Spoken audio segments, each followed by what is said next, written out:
Hey everyone, before we get into this episode of The Space Between Your Ears, just want to talk to you real quick about Mohawk Honda, where they go out of their way to please you. And let's just be honest with ourselves. It's rough out there for trade in inventory right now. I mean, every dealer is looking to get your trade in right now. There's a shortage of inventory in the market, so you trade it in. Great, you get the money in your hands. What the hell are you going to do now? They don't have anything for you to buy, so you gotta think of plan B. Well, Mohawk Honda, there's no need for a plan B because you can execute both the trade in and the acquisition of a new vehicle right away. Not only will they give you top dollar for your trade in, they also have acres and acres of inventory for you to choose from. And they have the largest inventory of vehicles in the capital region, which means you can choose the right one for you, not just the right one based on the values or whatever the other dealer thinks. Come on. I mean, some other dealers don't talk about their values, yeah, but they'd rather show you theirs at Mohawk Honda. Value in selection, but more importantly, value in how you're treated as a customer at Mohawk Honda. So don't feel pressured into buying something from another dealer because that's the best they can do. Go to Mohawk Honda, buy the vehicle you deserve. Their vast selection of certified pre-owned vehicles is guaranteed to fit your needs and your lifestyle and not the other dealer's values. So come on. Be smart out there this summer. The selection is king, and no one has more to choose from than Mohawk Honda, where they'll always go out of their way to please you. And now let's get into this episode of The Space Between Your Ears. Hello, hello, hello. What's going on? It's Brian Katie hanging with you. Welcome to episode 7 of The Space Between Your Ears. As you can see, la da da da da. Presented by Mohawk Honda, like I just mentioned, where they go out of their way to please you. Also presented by, obviously, Godzilla Media. If at any point you want to, I don't know, comment, reach out to me just to, give some brief thoughts on the show, you can always just tweet me at Brian Katie, as you see just pop up there on the screen. And then, of course, if you have anything long form, or if you want to tell your mental health story, your mental health journey, maybe there's something over the course of these first 7 episodes after today's that, triggered a certain memory for you and you want to tell that story, by all means, send me an email, brian.katie@gozillamedia.com. That's GOZILLA media.com. That all being said, I put out there a promise to the people on my personal Facebook the other day that I was going to go knee deep into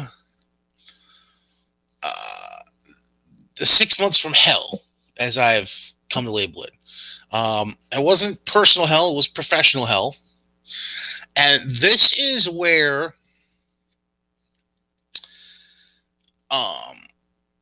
looking back now, obviously, because, having hindsight is always 2020. But looking back, it's the point where a lot of my family members say they recognize the beginning of the change in me as far as my mental health really going downhill. So it's essentially, it's a little more than 6 months, really, when we think about it. As far as the events that would give me the 6 months of hell. But the actual 6 months took place from March through August of 2013. But the story really begins at the very top of the year in January. So let's just rewind and get into that. So January 2013 comes around, and it's brought to my attention through different conversations that at the time I was producer for Brian No, who was also the program director of the station, The No Show. It was on 1 to 3. And then I was also producing Game On with Bruce Jacobs with Pierce Bricks covering the phones. I was producing on the board. And we thought things were going pretty well. But through a series of conversations I was having, two things come up early in 2013. Number one, and if you didn't check out the episode of Getting There with Gaz, which is part of the Godzilla Media Network, if you didn't check out that episode last week that he did with Brian No, you probably don't want to check it out because it takes his angle of the story and goes long form. So, but I'm going to give you my angle of it. So around January of that year, Brian essentially works out a deal to negotiate what becomes a 90-day out. So essentially, he's, as most people would say, he's putting in his 2 weeks, but it's really he's putting in his 90 days. So he basically create this 90-day plan where he'll stick around, he'll maintain doing the show and the program director duties, but over the course of the 90 days, there's also this agreement in place that the company was going to look for and maybe even hire within that 90-day period the new program director that would take over the vacancy Brian is creating. At the same time, I'm also having conversations with Bruce, and to put it mild, in the two years that he spent at Town Square Media, him and management were like oil and vinegar. They just they clashed a lot, and Bruce made it common knowledge between myself, between Pierce, between Brian No, that when his contract came up, which I believe was in October, could be wrong, but I'm pretty sure it was October, maybe September. But we'll roll with October for the sake of this conversation. That he was not going to renew his contract, and he was going to agree to mutually part ways with the company. So now I'm in a position where, and obviously eventually Pierce finds this out about Bruce and about Brian. So now I'm in a position where I know my boss is out by April and his show slot's vacated. And then within 6 months after that happens, we're going to lose our afternoon drive time host. So I'm in a weird space because on the one hand, my brain's like, wow, we're losing a lot of talent over the course of the next 10 months. The other half of my brain is going, boy, you're 24, about to be 25 later on in this. Actually, no, 25 going on 26 over the course of this time. Half my brain's going, boy, you're 25 going on 26. If there was ever a time for an opportunity to fall in your lap without having to move a muscle outside of this building, go for it. Whichever one, just go. Do it. And so I don't know if this was Brian No doing it on his own accord, or if this was a suggestion made by upper management. But over the course of the 3 months that Brian's working out his 90 days, he starts teaching me some things and giving me responsibilities that a PD would usually have, such as reconciling logs for ESPN National, because they have certain commercials that contractually have to be played by us during their feeds. So you have to manually go in and recognize that they all played during the day and then submit the log. And so it's a detailed pain in the ass, but it's whatever. It's what they want. At least that's how they did it at the time. They had like a separate website for you. You clicked on the day and it was a mess. Brian was also having me become more of the how should I put it? The go between, I guess. The representative of the station, I guess we'll put it. That worked out any issues between station programming schedules and the traffic department. And when I say traffic department, no, I don't mean there's a crash on 990. I mean traffic as in the people who input sales contracts and schedule commercials for all the stations for every day. That's the traffic department. And then he also allowed me to, he suggested to me, and I gladly took on the opportunity to have more conversations from a technical perspective with our engineer that we had in the building, because when Bruce and Brian weren't on, we were relying on obviously satellite feed from ESPN.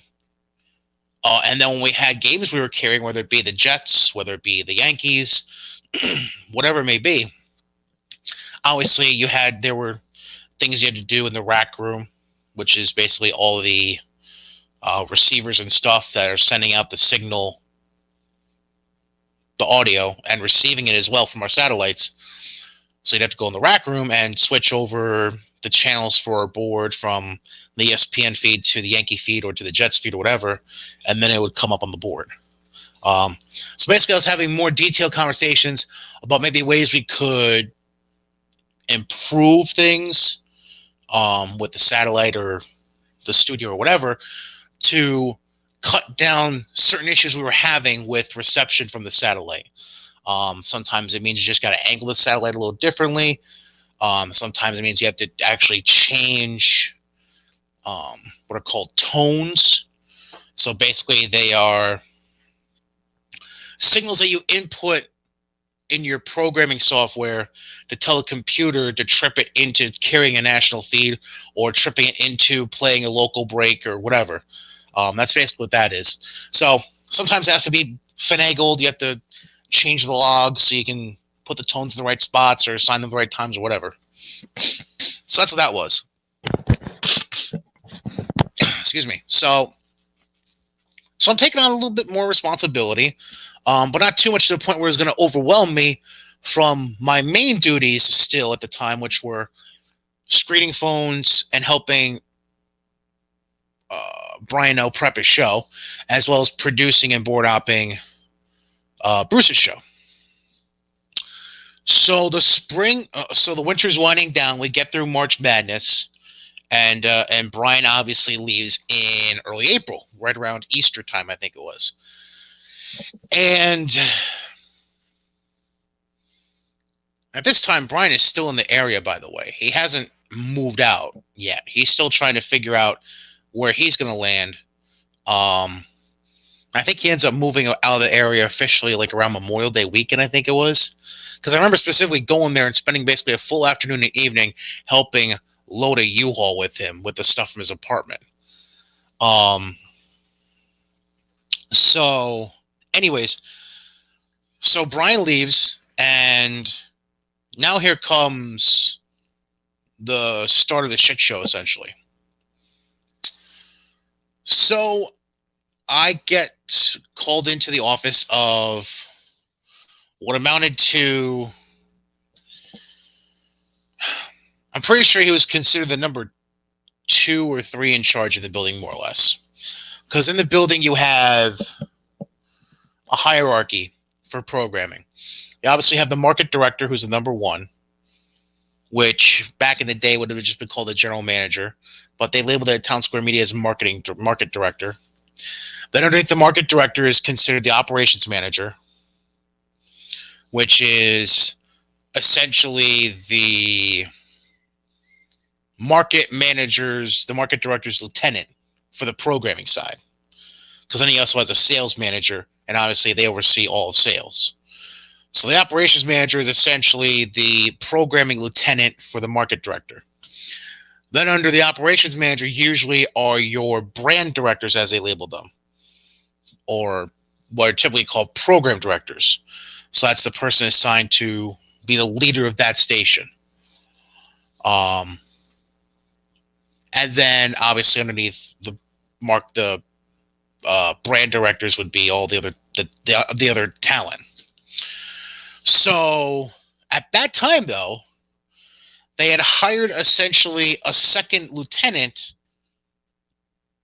on the programming side. They hired I guess he was considered assistant ops manager or a co-ops manager. I don't freaking know. And I'm not gonna say his name or give his initials that he was usually called by, because quite honestly, for the benefit of this story, the name and initials don't deserve any recognition. So this gentleman calls me into his office, which happened to be right next to Brian O's office at the time, originally. And he sits me down and essentially says, with Brian leaving and us not hiring anybody new yet, he says, I'm assuming program director, the title of program director for 104.5 The Team. But because of all the other stuff I do, I can't handle everything that's required as program director. So essentially what he's saying is, Brian, I want you to do 90% of the work that is required to be program director or brand director of 104.5 The Team, but I'm not going to give you the title and I'm not going to give you any pay raise. And oh, by the way, I'm pulling you from your on-air duties Monday through Friday so you can accomplish this. And it was a tough decision for me because my love, the reason I got into radio was the adrenaline rush I got from being on air. Like, no matter what station I was working at, no matter what show I was doing, no matter if I was pre-recording something or going live, every time I was about to open up a mic for any reason that involved a program, I always got those butterflies. And I love that feeling to this day because I never knew what was coming out of my mouth in a good way. And especially when you're going live, you never know where the conversation is going to lead you. You never know where phone calls are going to take you. Like you're really freeballing it at that point. And I've always loved that feeling of doing a show. And I wasn't sure if I really wanted to leave that behind yet because I'm still, like I said, I'm 25 at the time. And granted, I'm not your normal 25-year-old where like I went through 4 years of college, so I would have only had like 3 years of actual radio experience at this point. I had been doing radio since I was 18. So I honestly had about 7.5 years in at this point. Which included 6 to 8 months spent with the new school at the time. But while I was at new school, I was still doing stuff with WVCR over at Siena College. So I really had at that point 7.5 years of experience programming and behind the scenes. So I told this guy, look, can you give me a day to think about it? And he said, absolutely.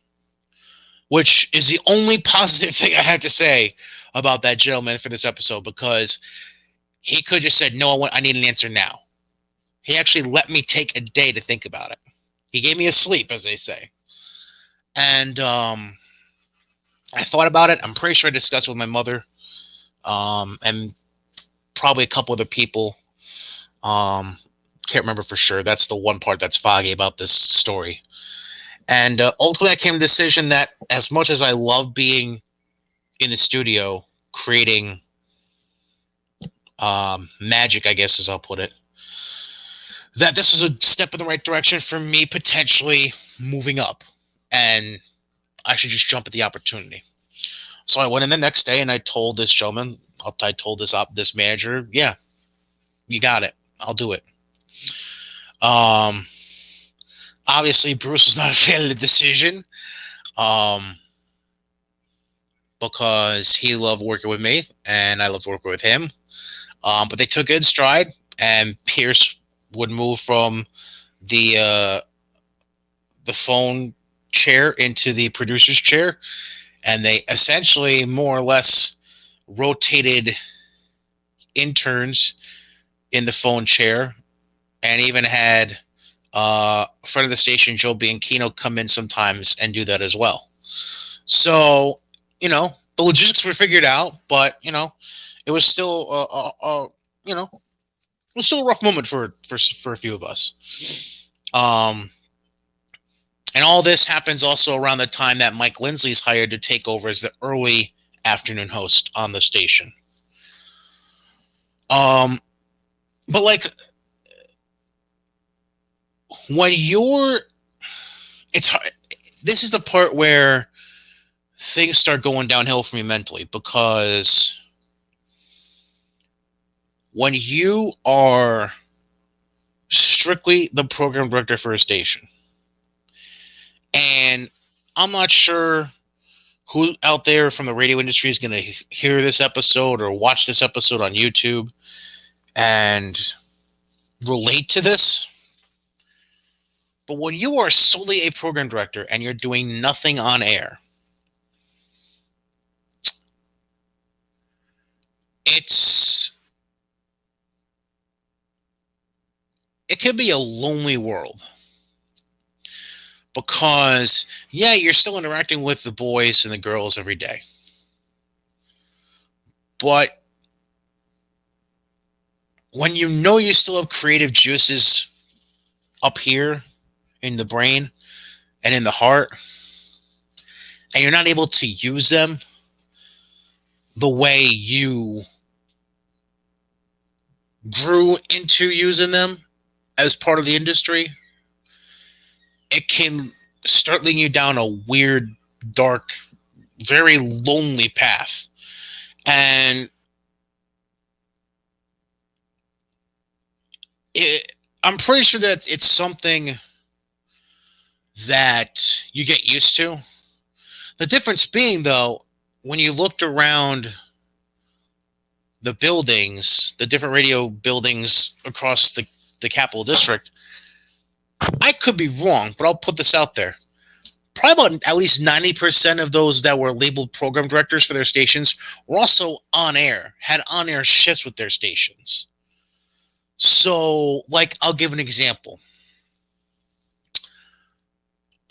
Before he left for the Glens Falls area, Jake, who was on GNA at one point, he was a program director, but also did the afternoon drive on GNA.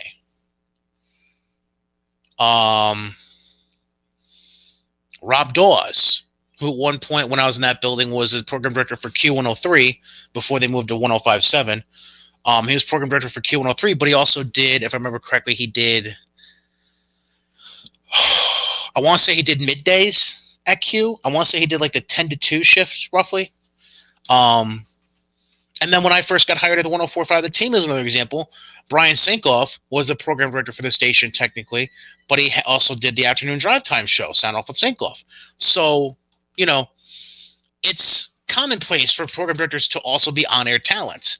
I was not afforded that opportunity. I was strictly being a program director. So it was kind of sucking the life out of me, but I was sucking it up because to me, this was an audition. To me, I was legitimately having a live job interview / audition by doing this role. And we'll get more into that in a second. But I just want to give you an example of some of the stuff I was doing. So when I did take over, one of the things that stayed on my plate was the engineering side of it. Because, quite frankly, and I think he even said this to me at one point during a sit down, this particular manager was like, I honestly don't know a whole lot about the ins and outs of the engineering, so you can stay with that. Like, that was essentially what was said. So myself, and I want to say the engineer at the time, I want to say his name was Matt. I could be wrong. I'm sure somebody that worked in the building with me at the time will probably correct me or something. I want to say his name was Matt, though. And we actually, we got to be quite chummy over time, especially during this time period. And but we had a potential issue because for whatever reason, there was issues between scheduling the necessary commercial breaks and I don't know, there was an issue regarding us broadcasting the first round of the NFL draft. Because I don't know if they still do it, but at the time they were simulcasting it with a completely different set of hosts and analysts on ESPN radio.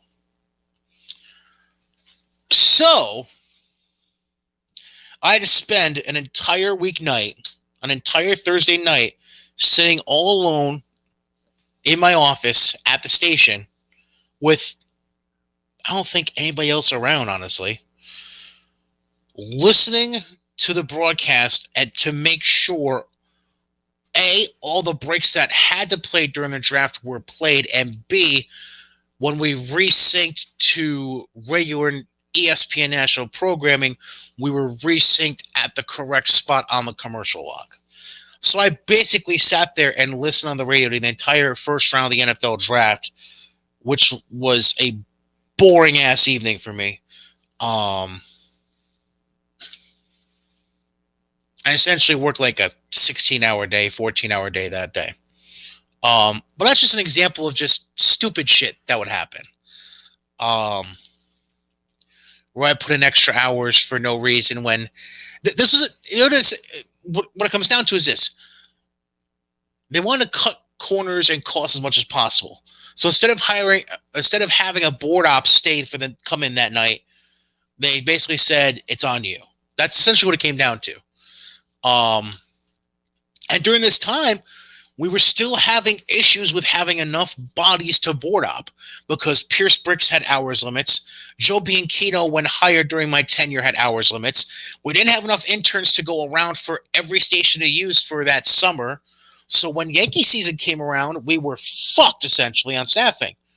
So here I am running the station, but also at the same time, I'd have to give up a few nights a week to board up Yankee games because we were that short-staffed. And it just compounded the what the fuck's going on in my mind, basically. So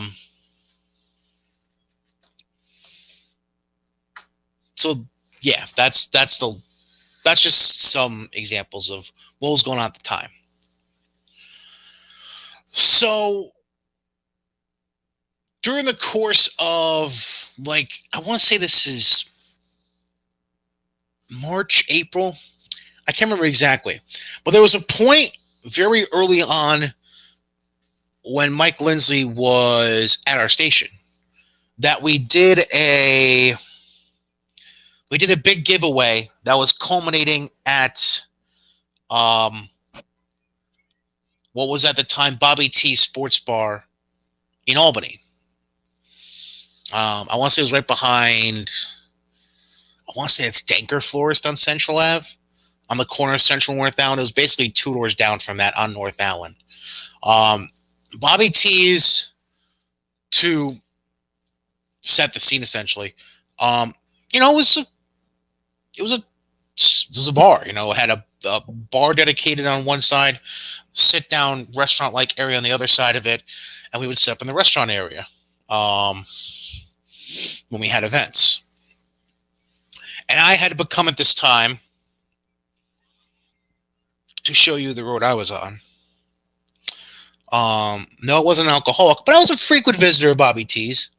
Um, Mostly because actually, um, my friend Levac was hosting trivia.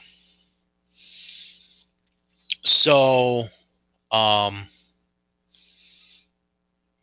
I would go to his trivia events when I had free nights and I wasn't fucked staying at the station late for any reason. Um,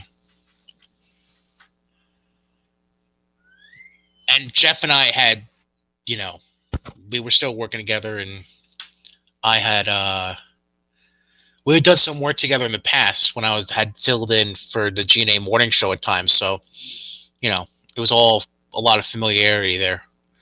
But anyways, so you know, Bobby T's it brings back fond memories for me because I got to know Bobby well.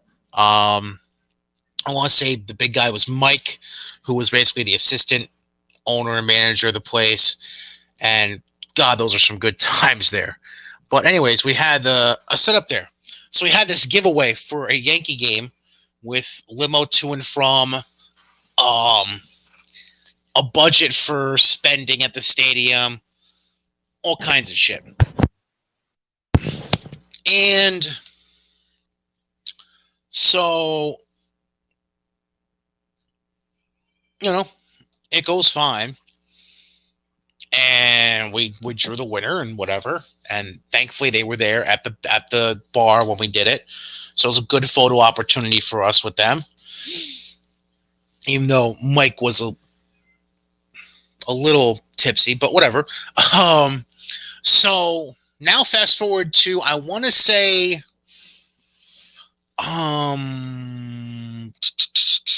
God, June? It was May or June. And I come to find out that now, granted, I'm going to Yankee Stadium. It's a Yankee game. I'm an asshole if I say no because I'm a Yankee fan. But I'm basically tasked with being babysitter, more or less. And I'm because originally it was supposed to be the listener, a guest, and Mike. For whatever goddamn reason, I get thrown into the pool. So it's 4 of us. And so little did I know that both the listener who won and Mike were going to bring libations for the ride down. Now remember, for a point of reference, it's a 1 o'clock game.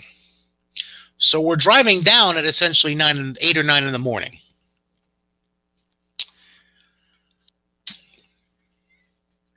You can essentially know where this is going. I partook of one beverage to be a good sport, essentially, but I also knew, as soon as I saw the beverages, I'm like, fuck, I'm basically going to be an adult babysitter today. Like, I just knew. So Mike was guzzling down. His thing at the time, and I don't know if it still is, it was Leinenkugels. So like shandies, essentially.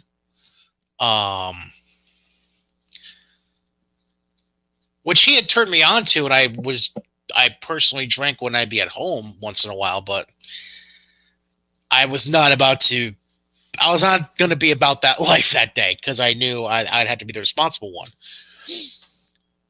So surely enough, Mike proceeds to essentially get blitzed more or less. The other 2 have a good buzz on as well. And where do you think we end up going before going to the stadium? Because we got down there early enough where we had time to go and walk around a little bit if we wanted to before going to the stadium. So where do we go? We go to a bar around the corner from the stadium, and they have another beer. And I'm like, Jesus Christ, what are we doing? So long story short, um, fast forward to we get to our seats, whatever. At some point, now I'm not even in my seat.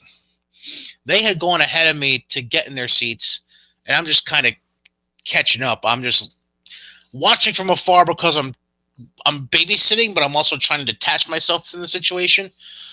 Apparently, what happens is there's I don't know. There's some kind of confrontation between drunk Mike and somebody who was sitting in the row. Maybe somebody was in somebody's seat. I don't know.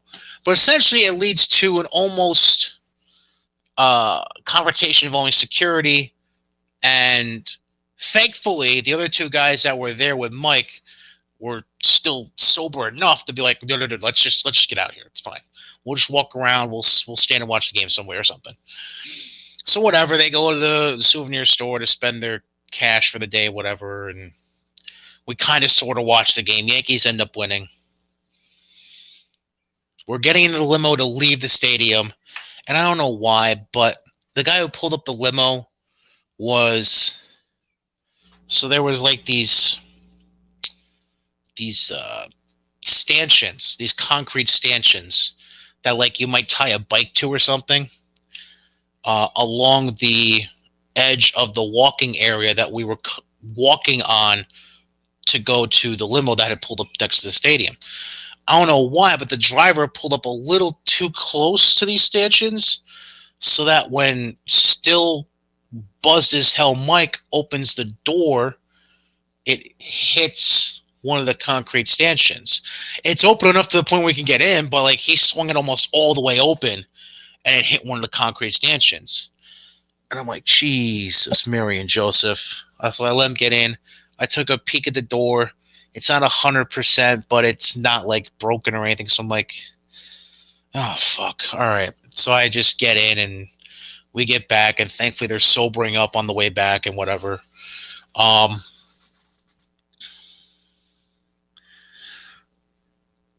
to find out when we get into work the following Monday or Tuesday, and I'm not sure if our sales manager at the time even remembers this. So our sales manager at the time, Big Kev, we'll call him that. He asked us if we knew anything about damage to the limo, and I asked him what damage are we talking about. Apparently, there was other damage to the limo I had no idea about.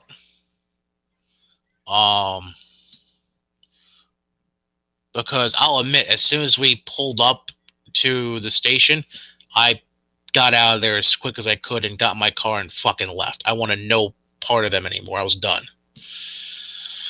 And but apparently there was damage not related to the door, and I'm just like, oh my god, like I don't know anything about it. Ask Mike. So whatever ended up happening involving that limo, I don't know. So that's just part of the shit show I was dealing with at the time. But then things get twisted yet again, and yes, it involves Mike Lindsley again. I'm gonna get the exact day. So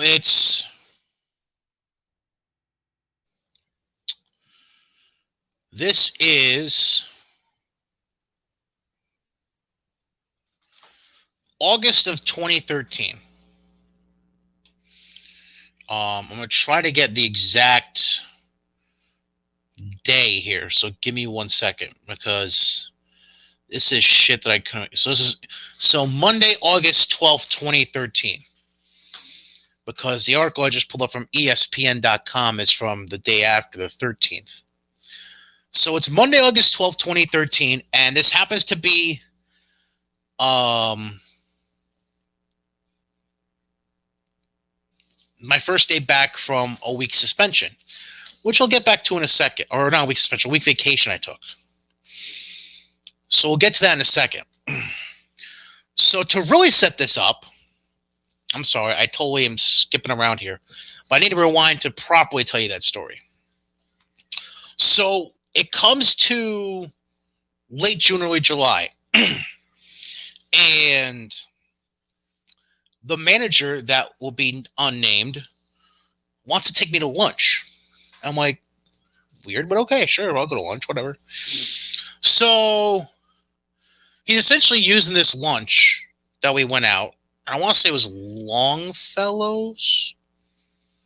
somewhere kind of off the main strip of Route 7 in Latham. I want to say it's Longfellows. I could be wrong.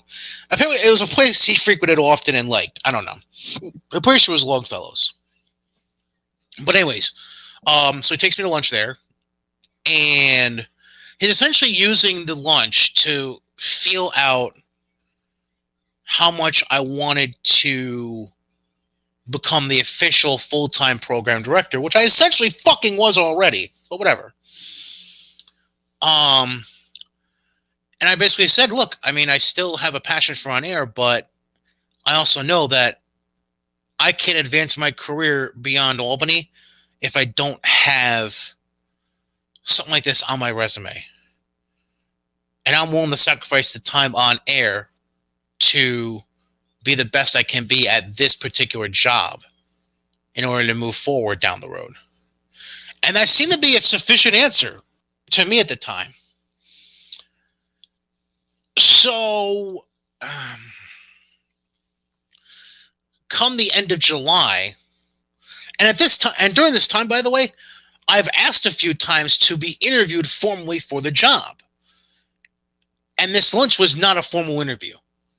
It was a very casual, laid-back, chill lunch, which I enjoyed. But he was also talking a little business on the side. But it was by no means a formal job interview. But throughout this summer, I'm asking for a fucking interview because I know they're looking to fill the position, because I know he's taking phone calls for interviews and he's looking at resumes. So I've given my resume a few times at this point. I've requested sit-down interviews with him multiple times, and I've gotten fucking nowhere. So then comes the end of July. Now, typically, you had to put in vacation time ahead of time. And I'm mentioning that because it's part of this conversation. So I get pulled into this guy's office, and this was, if I try to recall, I can actually pull up the exact date. Hang on. So this was, it was actually, it was either Thursday, August 1st or Friday, August 2nd. It was one of those days. So I get pulled in the office. And dude proceeds to tell me that this guy that they had flown in from Dallas and allowed to be in the building for a day, which I knew about, and he had taken a tour of the station and they went to dinner or whatever. He proceeded to tell me that this guy had been hired and was taking over as program director of the station. And his first day was going to be the 12th of August, so a week from that coming Monday. So essentially, all this bullshit I've been doing, and it fucking meant nothing to even get an interview. So needless to say, I fucking let him have it. I lit into him. And at the end of this rant, I basically said, look, fuck all the HR regulations. I need a week's vacation. And I'm taking it this coming week. And essentially, I had said my piece so much that he was like, I think that's a good idea. Essentially. So it was a mutually agreed upon week of vacation, but it was also, but I'm also pretty sure if I hadn't said that, he was essentially going to say, you know what? You're off for the next week. I'm pretty sure he would have suspended me for a week. So it was a unnecessary vacation to avoid being told you're suspended. We'll just call it a spade a spade. So the official email release to the entire office about Armin Williams getting hired, and Armin is not a bad guy in this, so I have no problem saying his name. The official email release about Armin being hired is that following Friday, the last day of my vacation, essentially, the 9th.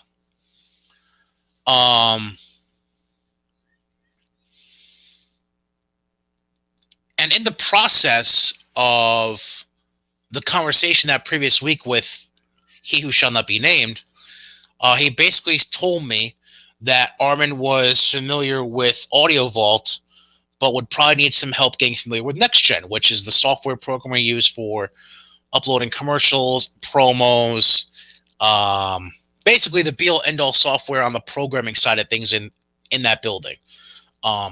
Commercial logs, everything basically. And I said, sure, whatever, fine, I'll help him. So, I'm helping answer him a few questions for him. My buddy Jay Sandin, who was still working in the building at the time, he was able to help him answer some questions as well. So the first day is going well, seemingly, which is the Monday, August 12th, 2013. So day's going fine.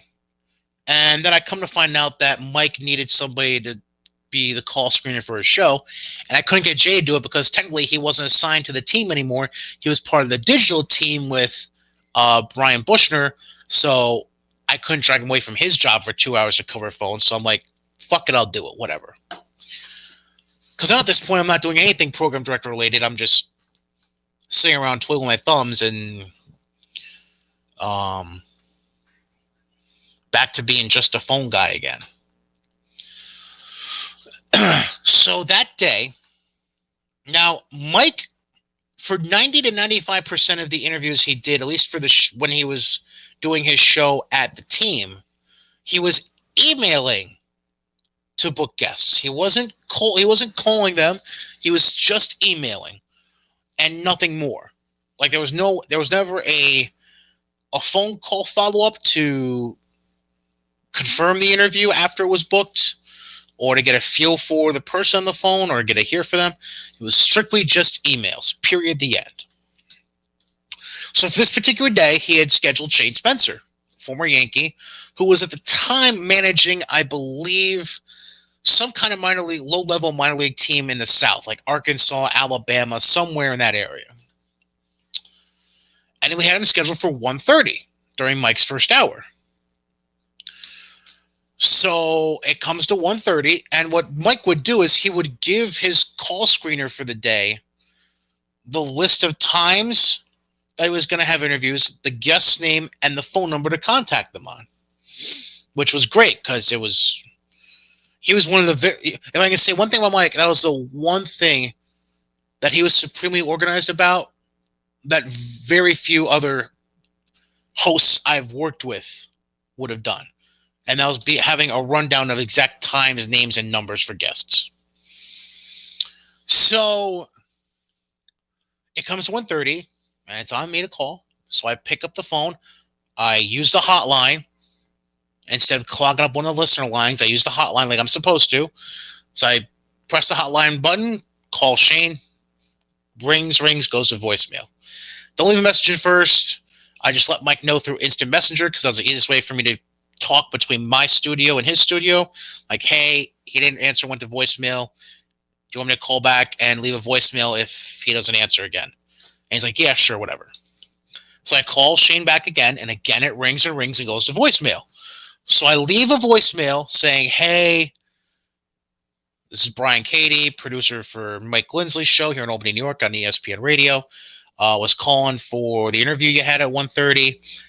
Here's the number to call us back on. And I give him our hotline number, which is not a publicly known phone number. It is strictly a phone number known between the employees at the station and, when given out, the guests that we bring on. It is strictly a guest-devoted phone line. And that'll come into play here in a second. So Mike just carries on and just moves into whatever he had next on his rundown for the show that day. And things go normal. So his first hour of content ends, and he's playing a 2-minute break that will lead into our satellite feed of the top of the hour Sports Center from ESPN National. And then we transition from those updates into the start of the next hour of our local program show. So that 2 o'clock update starts. And literally within seconds of that update starting, I'm standing in the main studio with Mike, and Mike's behind the board like he usually was. And one of the listener lines is beginning to flash. And I'm like, cool, we have a call to start the next segment. That's pretty sweet. So he puts the phone pot on the board in queue so we can hear the call through the board instead of having to pick up the phone manually and listen. So he does that. He hits the listener line, answers it, 1045 the team, and it's apparently Shane Spencer. Now, I had no recollection of what Shane sounded like, and clearly Mike had no idea what Shane sounded like. So Mike's like, all right, cool, great. Glad that you were able to call us back. I'll get you on as soon as we get out of this this new national news update. He's like, great, thanks. So he puts him on hold. I'm thinking, all right, cool. One less thing I got to follow up on. Great. So the interview proceeds to happen. And this person claimed to have taken steroids as a Yankee.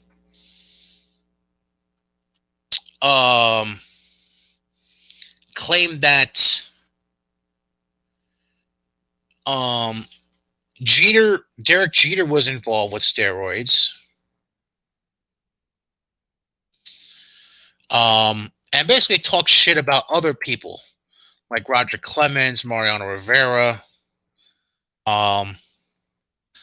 So because of this interview, Mike thinks he has audio gold that could lead to terrific national coverage. So Mike finishes the show. I just carry on my day, which was continuing to phone screen his show, and then I was the phone screener for Bruce's show that day. So I'm thinking nothing of it until right at the start of Bruce's show, we get a listener call. And it's the same guy that had called in for the Spencer interview. And he basically said, look, I might have said a few things that were out of order that I didn't really mean to say. I was just having a rough day and was just being an ass. So I was wondering if I could come on and clear things up a little bit. But by that time, Mike was already off the air. So I'm like, well, listen, Mike's show is over. Bruce is, our other host has started his show.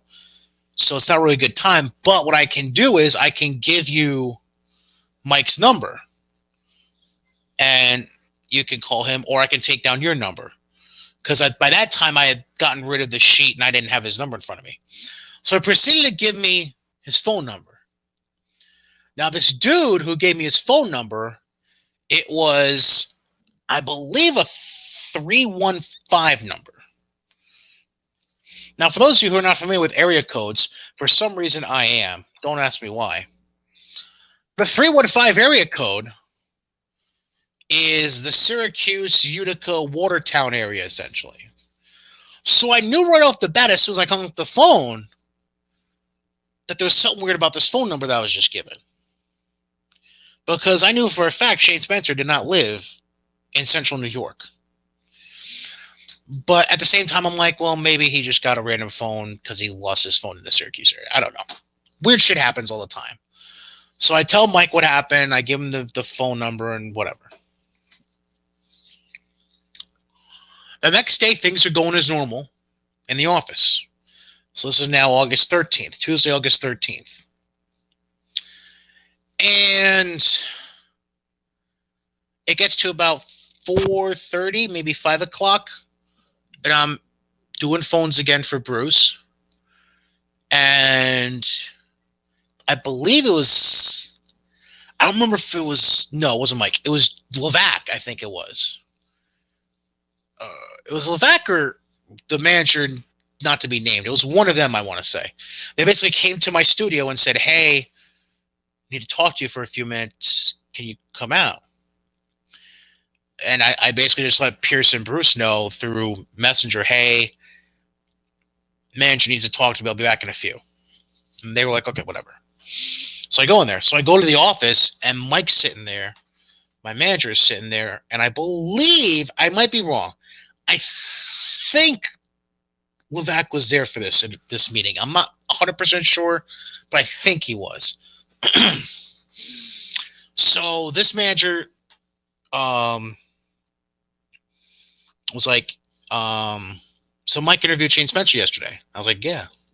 So he's like, can you just walk through what you did to set up this interview? And I said, well, Mike booked the interview, gave me the number to call, and I basically explained to him step by step everything I just explained to you. So this manager, listens to me, and I finish, and he goes, well, we have a problem. The person that Mike interviewed was actually Shane Spencer.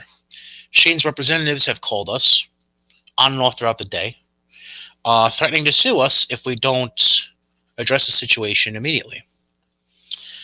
And here I am thinking, what the fuck? So, essentially what happened was,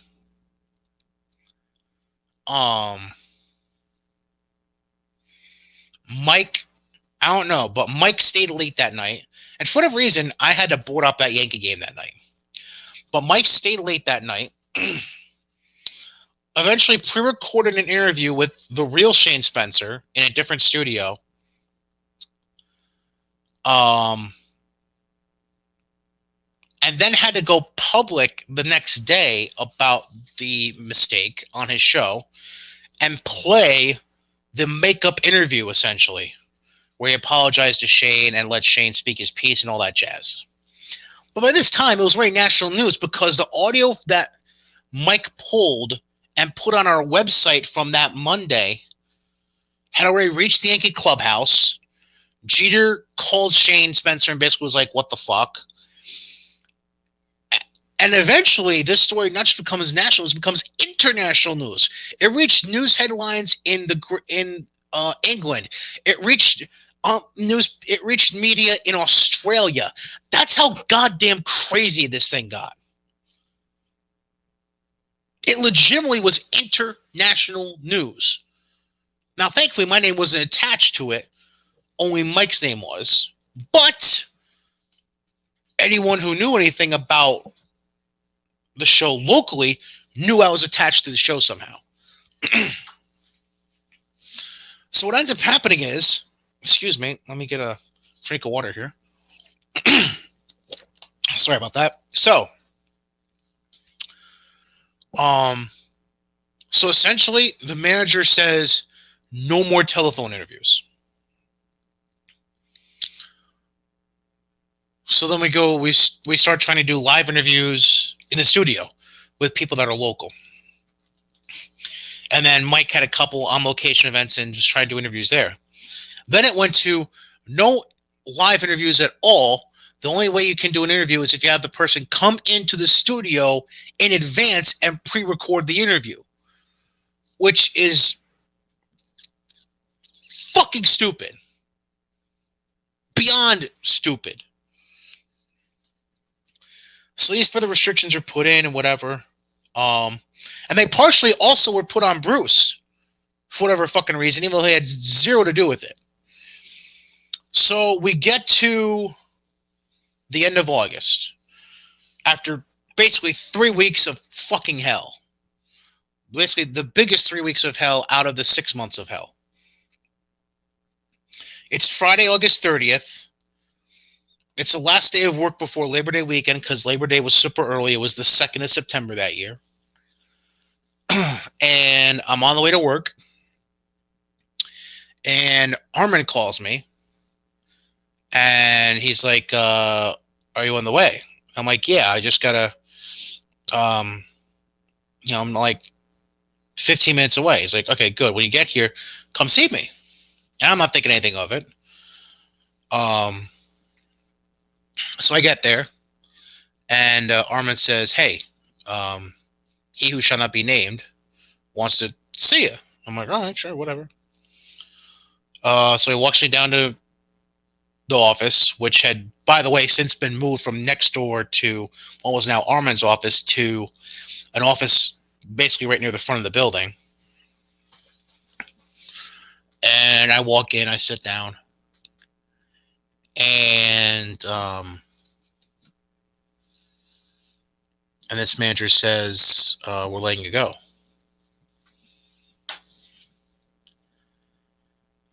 And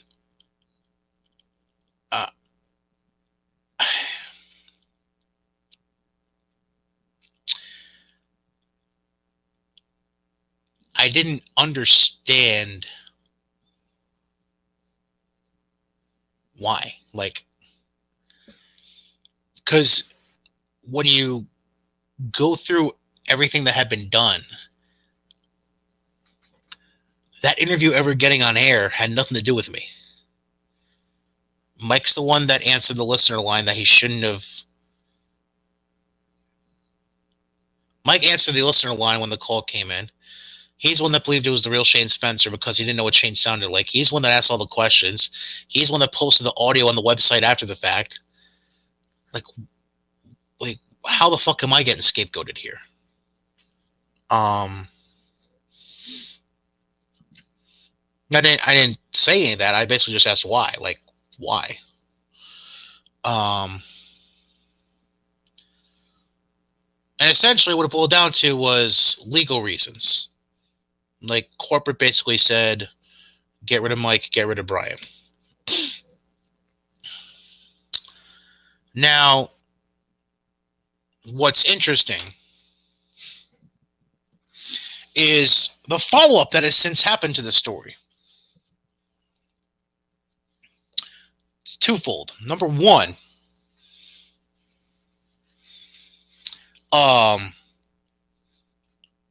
I'm the public address announcer for a summer collegiate league baseball team called the Amsterdam Mohawks right now. And one of the teams they face is called the Saugerties Stallions. And guess who the hitting coach is for the Saugerties Stallions this year? Shane Spencer. So, I am working up the gumption to at some point when Saugerties is visiting Amsterdam to try and arrange a sit down for a couple minutes with him to be like, hey, hi, this is who I am. This is what happened. I'm sorry. I hope everything's okay now. Essentially, I'm thinking about it. I'm not sure if I should or shouldn't. Feel free to let me know. Twitter and email. At Brian Katie for Twitter. Brian.Katie@GodzillaMedia.com for email. Feel free to let me know if you think it's a good idea or a bad idea. But the more interesting thing is number two.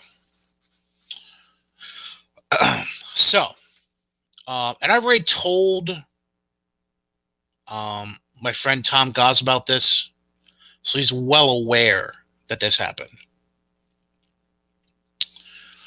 Before Tom reached out to me to becoming a part of Godzilla Media, obviously he left 104.5, the team. And this was, January, I believe? And his position opened up. And not only did it open up, it got posted publicly for people to send their resumes and whatever. So I decided, fuck it, let's give it a shot. Never understanding why my previous resumes went unrecognized without a phone call. So I send the resume, and so this is now 7.5 years after the fact of everything happening. But I decided to do something different this time. I decided to make a phone call to Big Kev, who, if you remember earlier in the story, was a sales manager, but since then has become the market director of the building. So he's the number one guy. And I'm like, this is fucking great. We have a great relationship. We've kept in touch on and off throughout the years. He'll hear me out. So I send my resume. The next day, I reach out to him, and then he calls me back to be like, "Hey, what's up?" I'm like, "Look, I sent my resume last night for the position, but I need 10 minutes of your time to explain what happened that day." And he's like, "Absolutely. Let me call you back tonight." So, sure enough, he called me back. And he's like, "All right." So I laid out the whole story of what my involvement was, which was nothing basically. So I laid it all out. And I'm like, "Now what?" And he's like, "Well, to be quite frank, I looked at your file today after you initially called me.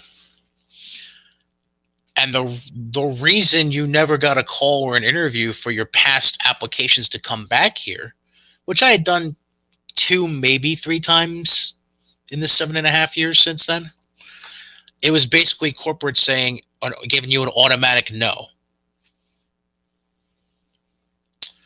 And I'm like, "Well, if you go and talk to who you need to at corporate, that my story, will that, what do you think?" He's like, "I'll do what I can. I can't guarantee anything, but knowing your side of the story now, I don't see why they at least don't give you a chance to interview for the position."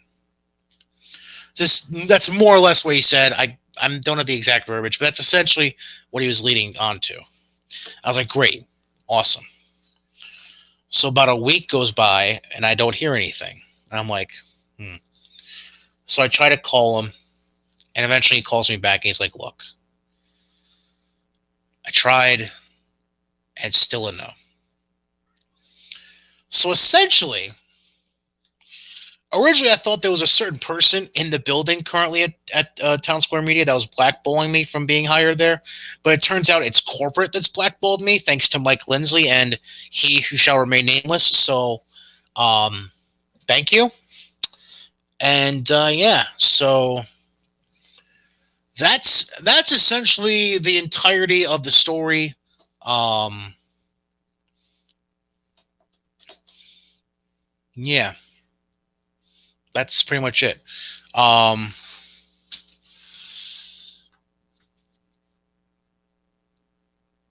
the only thing I didn't bring up was a story when I was still the interim director for the team.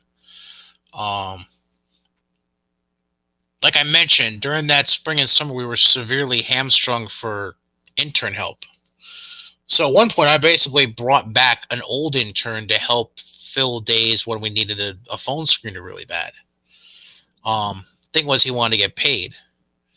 So I paid him under the table once or twice out of my own paycheck, but never followed up with proper payment after that. And little did I know, he was keeping a log of the dates and a number of hours each day he was working that he didn't get paid for. And he eventually brought that to he who shall not be named, and I caught shit for it. And he eventually got reimbursed, but he was never allowed to phone screen another day for us. Which I will own up to.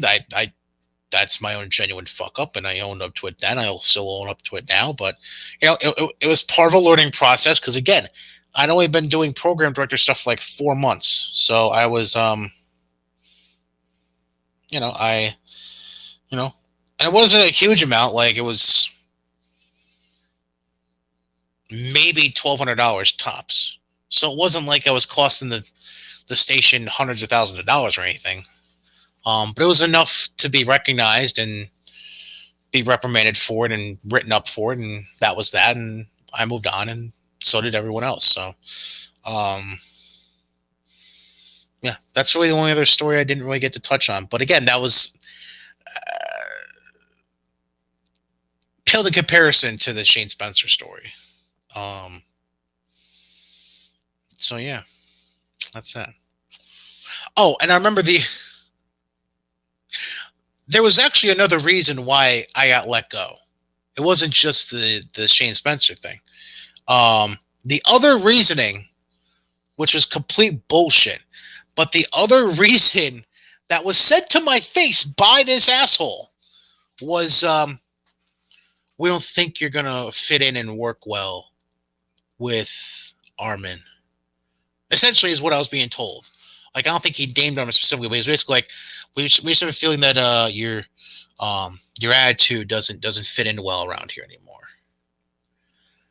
And I'm like, motherfucker, I'm like I'm one of the hardest working people in this building, and you're gonna fucking tell me my attitude isn't good?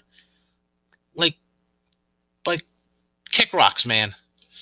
I was like that. Honestly, that day, that statement aggravated me more than the Shane Spencer side of being fired. That statement pissed me off more because I knew my value, I knew my worth, I knew what I was doing in that building, and he basically said, "Fuck you, you're not doing enough," and that set me off. That really set me off. So yeah, that's the story. This went a lot longer than I thought it would, but it's necessary because that was a lot of unpacking for me mentally. And this is a story that I had been holding in for a long time that only a handful of people maybe knew all the details about. Aside from the people who lived through it with me in that building. So, yeah, it was quite the adventure. What's done is done, though. I moved on. Obviously, I'm doing podcasting now. I'm doing PA announcing. You know, it's funny because I didn't get into PA announcing until 3 months after I was let go from Town Square Media, and now I'm one of the most requested announcers in the area. So, yeah. There's nothing I can say about that. Nothing else I can really say. Yeah. So, I think that pretty much does it. It felt really good to unpack this because I feel like it had to happen at some point, and I'm sure it's going to happen again down the road. Like, I know the first time I see, because I haven't seen Levack. Oh, man.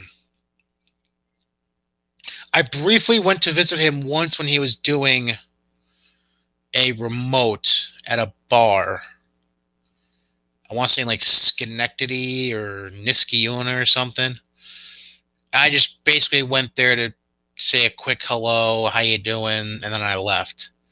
But I haven't had a chance to really sit down and hash shit out with him since 7.5 years ago. Almost 8 now. So I look forward to that day. And then I'm sure Tom Gaz is going to want to hear the story start to finish at some point. So, yeah, that's the story. I'm sticking to it.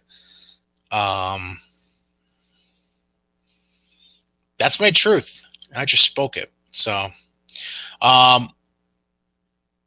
so yeah, next week, next episode, I should say, should be having an interview with a good friend of mine. Just hammering out the details right now. But again, if at any point you want to reach out to me on Twitter, it's at Brian Cady, BrianCady. And then email if you have your long form comments, questions, stories, whatever it may be, brian.cady@gozillamedia.com, GOZILLA media.com. Thank you for watching or listening, however you may be tuning into this. And definitely appreciate it. And yeah, this was The Space Between Your Ears in conjunction with Godzilla Media, presented by Mohawk Honda, where they go out of their way to please you. And we'll catch you next week. Till then.